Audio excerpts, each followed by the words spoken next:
उत्तरी भारत के हरे भरे मैदान जहां चारों तरफ हरियाली ही हरियाली थी। गंगा जमुना समेत दूसरी कई नदियों ने सदियों से इलाके को सींचा था। धान के कटोरे कहलाते थे ये खेत।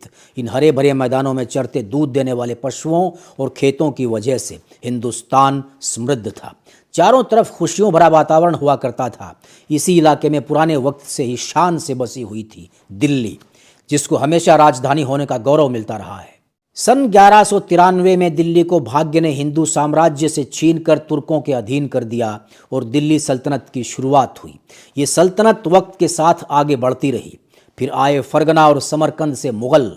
इन्होंने दिल्ली से पूरे तौर पर राजधानी बने रहने की खुशकिस्मती छीन ली और आगरा को दिल्ली की सौतन बना डाला। मुगल साम्राज्य आगे बढ़ा और इन्होंने फतेहपुर सीकरी में अपनी नई राजधानी बनाने की सोची, जहां के बदसूरत से किले के खंडहर आज भी आपको वहां अपनी किस्मत को कोसते हुए मिल जाएंगे, क्योंकि ये गौरव उसको ज़्यादा दिन तक नहीं मिल सका। जब इन मुगलों को भारत पर राज करते हुए 100 साल से ज़्यादा बीते तो 17वीं शताब्दी यानी कि ईस्वी 1628 में जहांगीर का बेटा खुर्रम अपने ही कुनबे के 18 लोगों को कत्ल करके, जिनमें उसके भाई और चाचा ताऊ थे, तख्त पर बैठा। ये 5वां मुगल बादशाह था जिसे शाहजहां के नाम से जाना गया। किस्मत से इसको अपने बाप दादाओं के द्वारा बनाया गया राज हाथ लगा, इसलिए इसको ज़्यादा दिक्कतों का सामना नहीं करना पड़ा। इसको एक बहुत बड़ी सेना मिली जो मुगल सल्तनत के अलग अलग मोर्चों पर तैनात थी और जहां भी ज़रूरत होती वो लड़ती थी। ये सेना इसकी सीमाओं को लगातार बढ़ाती रहती थी और साथ साथ बढ़ता रहता था इसका खजाना, जिसमें सोना, चांदी, जवाहरात और अनमोल रत्न भरे पड़े थे। और अब खुर्रम यानी शाहजहां के पास दौलत की कमी नहीं थी। इसने अपने लिए एक बड़ा तख्त बनवाया जिसको तख्त ताऊस कहा गया, जिसे हम पीकॉक थ्रोन के नाम से भी जानते हैं। इस सिंहासन को नाच रहे मोर जैसा डिज़ाइन दिया गया था। ये 3.5 गज लंबा, 2 गज चौड़ा और 5 गज ऊंचा था। इस पूरे सिंहासन को प्योर और सॉलिड गोल्ड से बनाया गया था। इसमें 454 किलो प्रीशियस स्टोन्स यानी बेशकीमती रत्न जड़े हुए थे।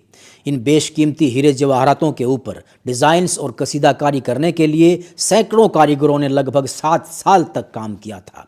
उस वक्त यानी आज से लगभग 400 साल पहले इस तख्त की कीमत 2,14,50,000 आंकी गई थी। इतिहास में ये जिक्र मिलता है कि प्रसिद्ध हीरा कोहिनूर भी इसी पीकॉक थ्रोन में जड़ा गया था। इसके बाद खुर्रम को एक और ख्याल आया, क्योंकि पैसे की कोई कमी नहीं थी, सीमाओं पर बाप दादाओं की बनाई हुई सेनाएं तैनात थी, तो ज़्यादा चिंता नहीं थी। इसलिए उसने दोबारा दिल्ली में रहने का मन बनाया। इसके पहले दिल्ली लगभग 300 सालों तक तुर्कों और अफगान मुसलमानों की अलग अलग सल्तनतों की राजधानी बनती चली आ रही थी, और उससे पहले भी हज़ारों बरस से ये हिंदू साम्राज्य की राजधानी रही थी। इसने यमुना के किनारे यानी शाहजहां ने यमुना के किनारे अपने लिए किला बनवाने की सोची। इस किले को बनवाने का काम शाहजहां ने उस्ताद अहमद लाहौरी नाम के एक बड़े काबिल इंजीनियर को सौंपा। इंजीनियर मुगल शैली के कंस्ट्रक्शन और डिज़ाइंस बनवाने में माहिर था। बाद में आगरा के ताजमहल के डिज़ाइन को बनाने में अहमद लाहौरी का भी बड़ा योगदान रहा था। 12 मई 1638 को दिल्ली में लाल किले की नींव डाली गई। इससे पहले दिल्ली में एक और किला था जिसे सलीमगढ़ का किला कहा जाता था। कहते हैं कि जब लाल किले का कंस्ट्रक्शन चल रहा था उस दौरान शाहजहां इसी सलीमगढ़ के किले में रहा। लाल और सफ़ेद रंग के पत्थरों से इस किले को बनवाया गया। ये दोनों ही रंग शाहजहां को बहुत पसंद थे। तब तक शायद खुर्रम यानी शाहजहां ये नहीं जानता था कि इस लाल किले की दीवारें खून के सुर्ख रंग से नहाती रहेंगी जब तक कि मुगल राज के आखिरी बादशाह को लोहे की जंजीरों से बांधकर बर्मा के रंगून नहीं भेज दिया जाएगा। लाल किले के ठीक सामने एक शहर बसाया गया जिसे शाहजहानाबाद कहा गया। आज के चांदनी चौक और आसपास की पुरानी दिल्ली का इलाका ही ये शहर शाहजहानाबाद था। पानी का पूरा बंदोबस्त यमुना से छोटी छोटी नहरें बनवा कर किया गया, जहां से लाल किले और शहर में पानी की सप्लाई की जाती थी। कहते हैं कि ये नहरें बहुत सुंदर बनवाई गई थी। इनको नहर बहिश्त यानी स्वर्ग की नहर कहा जाता था। इन्हीं नहरों के पानी से लाल किले में शाही बगीचे और बाग फलते फूलते थे। ये इतने खूबसूरत लगते थे जैसे स्वर्ग का नज़ारा हो।